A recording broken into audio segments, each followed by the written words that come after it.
Dakaro ralio transliacijas pristato Tauras. Vyrų gira pelnytai.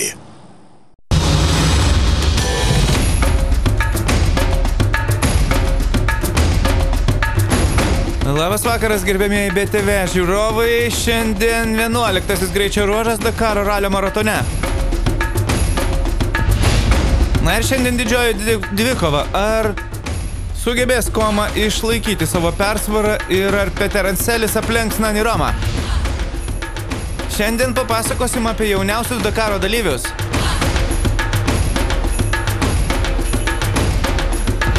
Naujienų rubrikoje nesėkmės negreičio ruože. O aistros rubrikoje sunkiausi Dakaro momentai.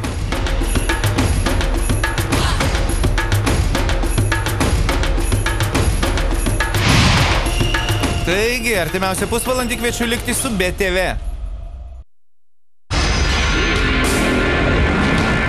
Kaip visada pradėsim nuo motociklų. Helderis Rodriguezas. Žmogus, kuris jaučia podiumą. Ar sugebės jisai pasivyti 3 greičiausius? Mes esam dabar 3 ar 4 sportininkai, kurie kovojam dėl podiumo pozicijų, sako Helderis. Olivier Penas. Žmogus, kuris neturi ką prarasti. Dar vienas pretendentas į podiumą. Aš esu finišavęs 6.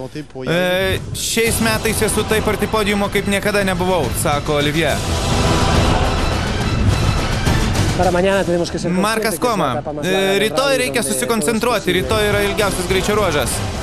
Apie tai sakė vakar.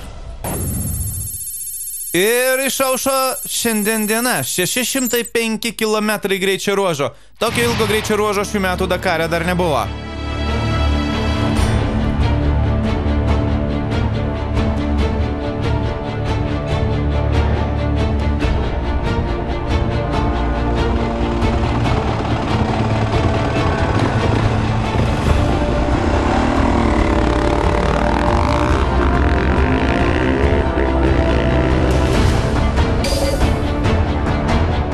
Na ir štai, Atakamos dykuma, kurią šiandien reikės pravažiuoti dalyviams.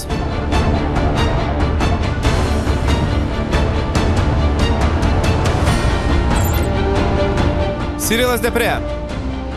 Žmogus, kurio jau neslegia rūpesčiai dėl pergalės, nes ją pasiekti labai sunku.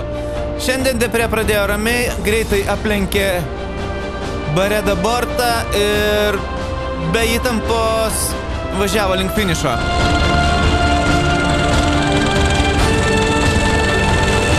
Ir šiandien Cyrilas Depré atvažiavo antras.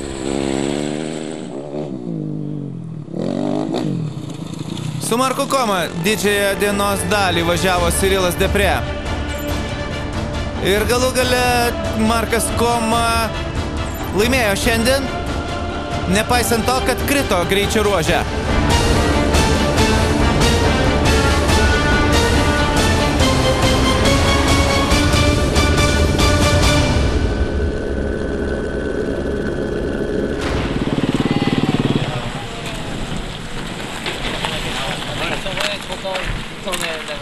Un día larguísimo, ¿no? Una pequeña ilga caída diena. al principio antes del primer Pradžioj kritau. Pero la verdad es que ha habido un día de todo. Bet šiandien buvo visokių kelių. Buvo labai greitų kelių, buvo kopų. Svarbiausia, kad nepadariau didelių klaidų. Ir gerai, kad esu čia. Tai yra svarbiausia, sako Markas Koma. Ir Baredai Bortui šiandien nesisekė. Ilgą laiką, net kelias pastarąsias dienas, jisai buvo vienintelis, kuris darė Komai spaudimą. Tačiau šiandien jisai krito, sudaužė savo GPS įrangą ir turėjo palaukti kokio nors kito sportininko, kad su juo galėtų važiuoti. Nes neturėjo nei kelio knygos, nei GPS-o ir tiesiog nežinojo, kur važiuoti dykumoje. Ir štai taip, vieną iš kontrolės punktų jis turėjo apvažiuoti, nes atvažiavo jį visai iš kitos pusės. Pirmus kilometrus labai smarkiai spaudžiau ir prieš trečią kontrolės punktą kritau, sudaužiau į akmenį visą GPS-ą ir kelio knygą. tiesiog šiandien stengiausi finišuoti. Na, šiandien Bareda Bortas šiandien finišavo, tik tai 5. Bet sunku buvo visiems. Sunku buvo kai kuriuos kontrolės punktus pasiekti ypatingai. Štai Rodrigesas bando pasiekti štai šį baltą daiktą, kuris yra kontrolės punktas. Ant jo reikia privažiuoti, reikia prie jo, atsižymėti ir gali važiuoti toliau.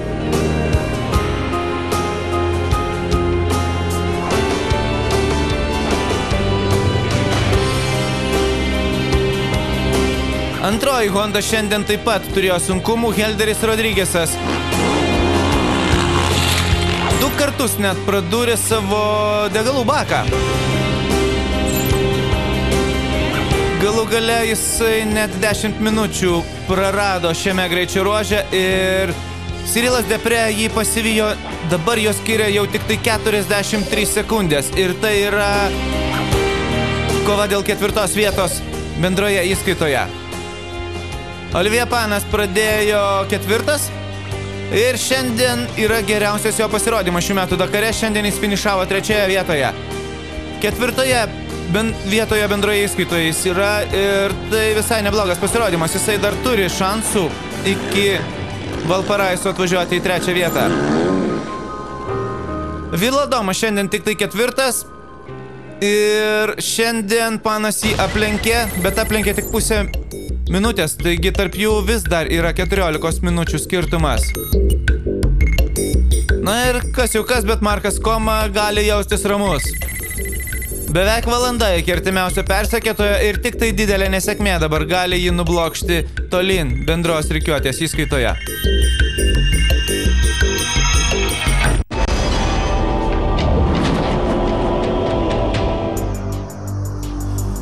Na ir keturračiai. Keturračių įskaitoje Sergio Lafuente kurį laiką pirmavo, dėja šiandien jis turėjo pasitraukti iš lenktynių. Todėl, kad sudaužė savo keturračio variklį ir buvo sraigtasparniu nugabentas į bivuaką. Laimiai sportininkas nesusižydė. Ignacio Casale toje pačioje vietoje buvo sustojęs, tačiau nieko blogo nenutiko. Jisai šiandien važiavo labai greitai ir galų gale šiandien jisai laimėjo šį greičio ruožą.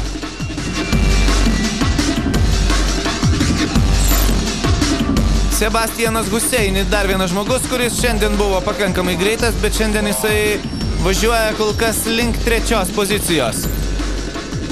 O tai jauniausias Dakaro dalyvis Galegos Lozičius.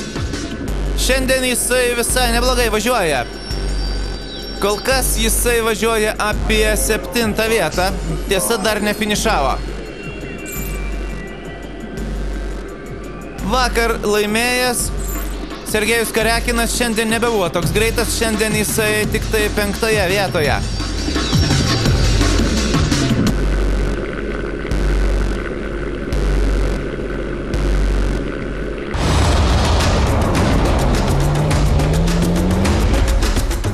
Netrukus apie automobilių įskaitą ir čia netikėtumas, atsirado komandiniai nurodymai.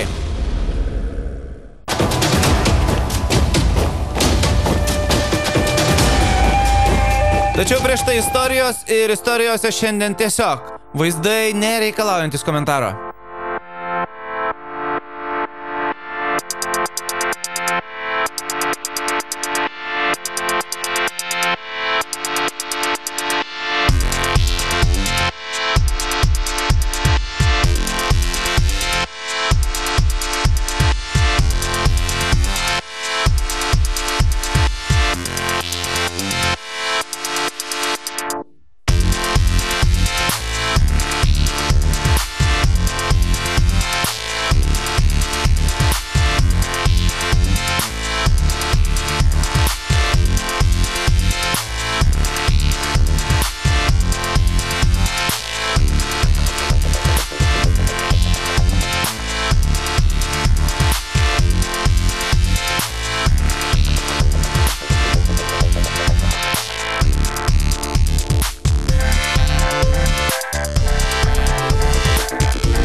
Taigi, automobilių įskaita. Nani Roma ir Stefanas Peterancelis. 2 žmonės, nukreiptas visas dėmesys. Tai yra kova dėl lyderio pozicijos. Aš stengiuosi kelti jam kuo daugiau įtampos. Stumiu jį. Katalonas Nani Roma jau nebeturi šansų važiuoti atsargiai. Jam jau reikia taip pat lėkti. Jokių dovanų niekam nebus. Lenktynių trasoje nebūna dovanų, sako Nani Roma. Naseras Al-Attiyah sunkiai kopė į viršų ir įkopė galų gale į podiumą. O štai Carlosui Sainzui lenktynės baigėsi vakar. Jau buvo pasiruošęs kovoti dėl pergalės. Deja.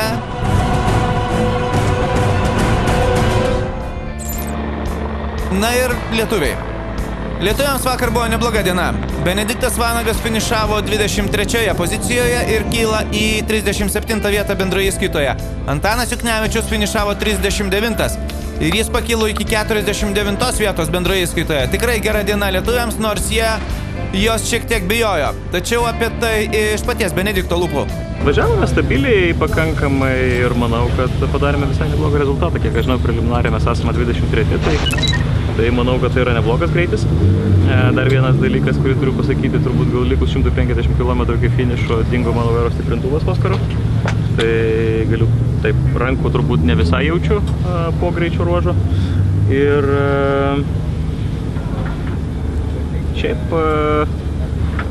finišavus greičio ruožą po 1 kilometro mums baigėsi kūras, degalai. Tai buvom taip suplanavę, iš tiesų Oskaras pasirodė valgo gerokai daugiau, negu mes visą laiką galvojame.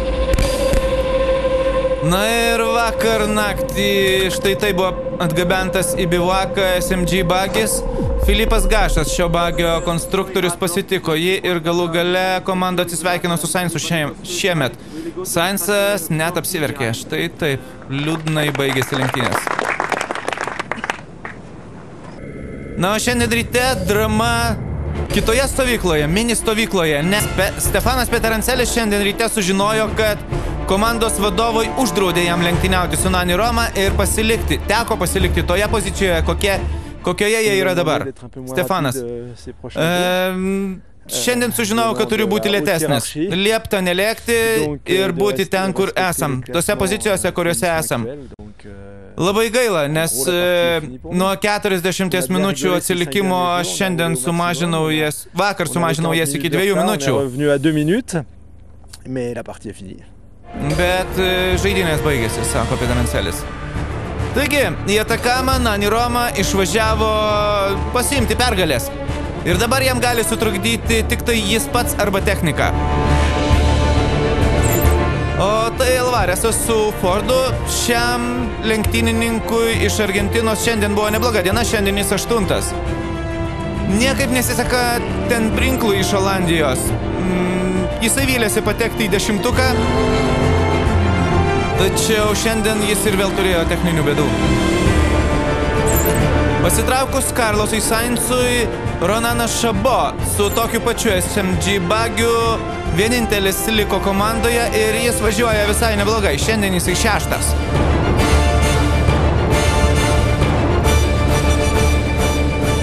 Na ir po to, kai miniukai susistatė save į vietas, Žinielis de Viliersas yra vienintelis galintis su jais pakovoti. Ir šiandien Žinielis atidavė daug jėgų, šiandien jisai 3. Tiesa, kol kas jis tik 5 bendroje įskaitoje. Orlando Terranovai turbūt niekas nepasakė, kad reikia sėdėti ten, kur jie yra. Orlando šiandien laimėjo greičio ruožą.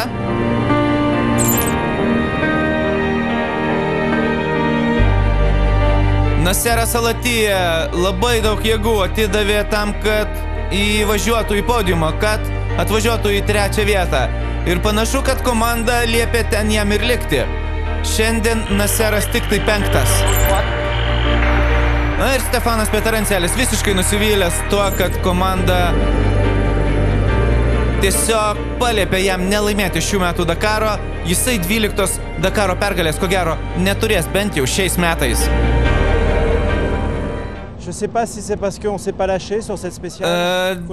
Neatidavėm visų jėgų, nesistengėm ir tai visai nesuteikė man malonumo važiuoti. Tikėjausi daugiau kopų, nes tik kopose galima atsilošti, kai gauni komandos nurodymą.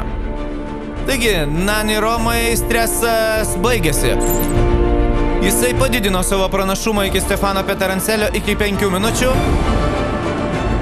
Ir Katalonas dabar gali jaustis užtikrintai, jis važiuoja į pirmą pergalę savo karjeroje automobilių įskaitoje. Iki to jis buvo laimėjęs Dakarą tik tai važiuodamas motociklu. Važiavau maksimaliai greitai, nežinau kokie čia komandos nurodymai, pažiūrėkite rezultatą. Taigi rezultatas. Orlando Terranova, Nani Roma ir De Viliersas. Tuo tarpu lietuviai. Benediktas Vanagas važiuoja fantastiškai. Jisai kol kas važiuoja 20 vietoj. Antanas Juknevičius, ko gero, turi problemų. Greičio ruožo pradžioje kažkur sustojęs. Jisai dabar stovi ir krenta rikiuotėje žemyn. Gaila.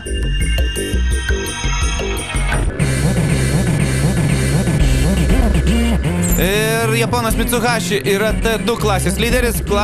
Lenktynininkai su standartiniais automobiliais. Tai gali būti jau trečioji šio Japono pergalė T2 klasėje. Netrukus papasakosim apie Kamazų atakas prieš Derojų.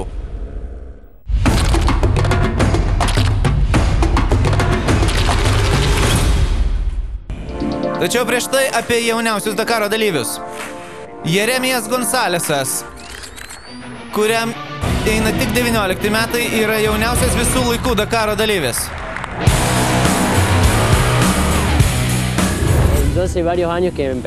Pradėjau važiuoti cross country lenktynes prieš keletą metų. Esu iš Argentinos, visą laiką žiūrėdavau per televizorių Dakaro lenktynes ir norėjau čia būti. Ir štai aš čia esu.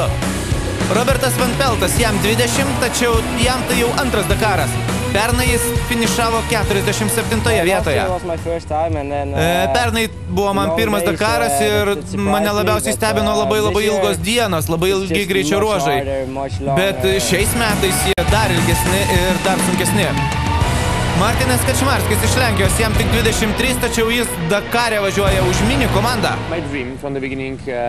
Nuo pat pradžių mano svajonė buvo važiuoti Dakare, net kai buvau mažas vaikas. Žiūrėdavom kartu su tėvais Dakarą per televizorių. Norėjau būti čia ir esu čia. Nesvarbu, kokie jauni jie esą, jie turi labai daug tikslų ir visi tie tikslai žinoma aiškus – laimėti. Kai lyginu save su senesniais, vyresniais lenktynininkais, aš matau, kad jie turi daug daugiau patirties, jie turi daugiau proto ir jiems kai kurie dalykai išsisprendžia daug lengviau negu man.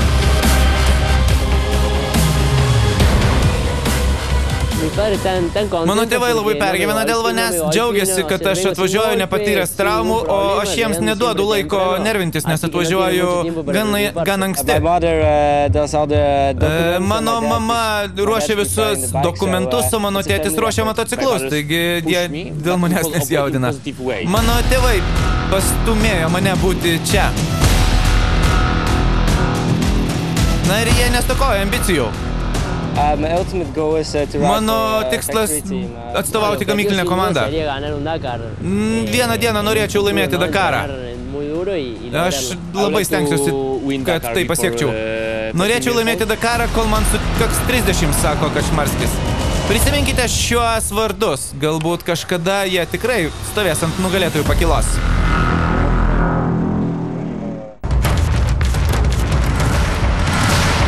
Na ir Dakaro naujienos.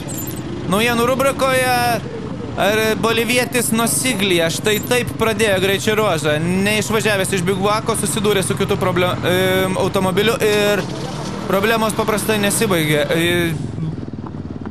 Variklis buvo pažeistas ir jis turėjo pasitraukti iš lenktynių. Štai taip. Nors jis buvo 8 bendro įskaitoje tarp keturračių.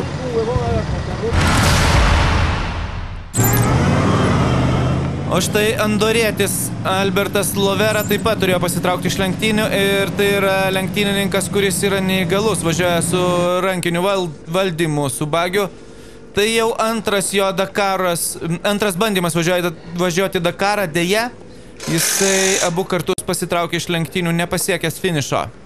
Tikėkimės, kad tai nepaskatins jo pasitraukti iš šių lenktynių visai. Prieš 2 metus Alešas Lopraisas štai tai baigė lenktynės, kelyje užmigo visas ekipažas labai pabargęs, tada Alešas susižeidė smarkiai ir jam padėjo vietiniai žiūrovai.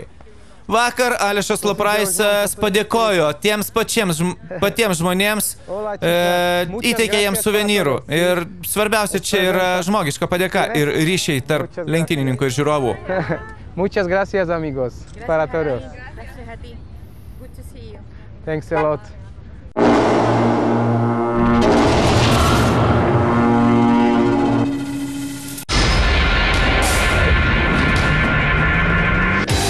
Na ir sunkvežimių įskaita. Dakaro pabaisos šiandien taip pat pradėjo ilgiausią Dakaro greičio ruožą. Ir Hansui Steisiui šių metų Dakaro tikslas yra padėti Gerardui Derojui, kuris kovoja dėl nugalėtojo sunkvežimių įskaitoje. Sotnikovui nesiseka šiame Dakare. Jisai šiandien prarado pusvalandį, vakar jis taip pat prarado beveik valandą. Už tai Eduardas Nikolajevas įsivažiuoja. Jisai gan komfortiškai sėdi 3 vietoje bendroje įskaitoje ir šiandien jisai antras. Alešas Lopraisas šiandien vėlgi nebloga diena, šiandien Alešas 4 su savo Tatra. Galų gale jo Tatra įsivažiuoja, šiandien jis neturėjo problemų.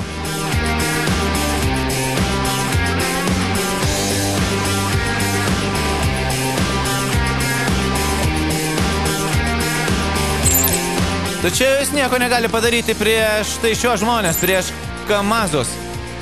Andrėjus Karginovas šiandien pirmas ir šiandien jis toks greitas, kad aplenkė ir Gerardą Derojų ir aplenkė tiek daug, kad pakilo į 1 vietą bendroje įskaitoje. Taigi Kamazai grįžta į savo vietą, ten kur ir turėtų būti, 1 vietoje bendroje įskaitoje tarp sunkvežimių. Šiandien Karginovas net 16 minučių aplenkė štai šį žmogų, Gerardą Derojų. Ir dabar jau bendroje įskaitoje jisai 8 minutėm lenkia Olandą. Taigi Olandui nesiseka antra lenktynių savaitė. Nemėgsta jisai Čilės, nemėgsta šių greičio ruožų jo sunkvežimis.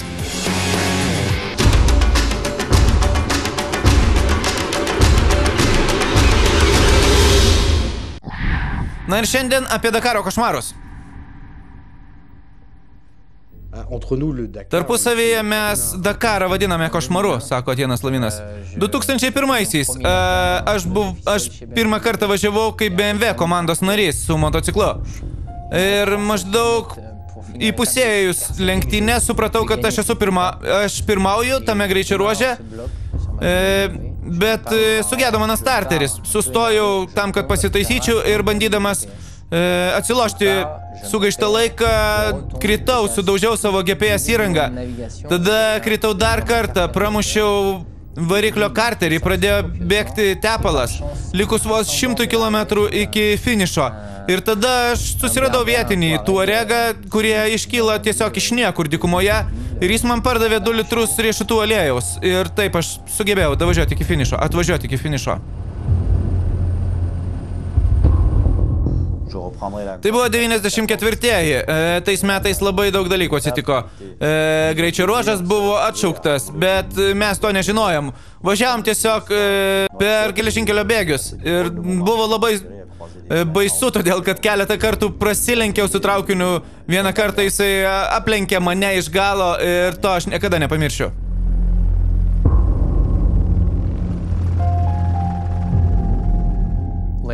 Helderis Rodrigesas, tai buvo 3 Dakaro diena. Mes išvažiavom iš Portugalijos į Ispaniją ir turėjom keltis į Maroką keltu. Aš atvažiavau prie kelto ir supratau, kad neturiu nei pinigų, nei paso. Ir toks labai keistas jausmas, kai tu važiuoji visiškai be pinigų ir tai yra tavo pirmi žingsniai Afrikoje.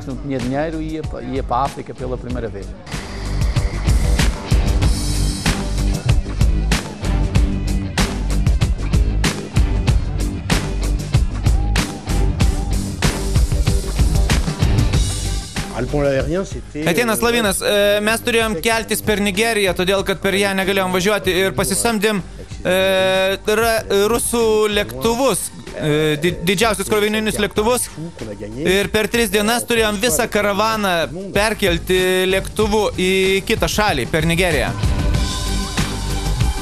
Tai buvo kažkas nepakartojama ir kažkas beprotiško, pasakoja lenktynių direktorius Etienas Lavinas.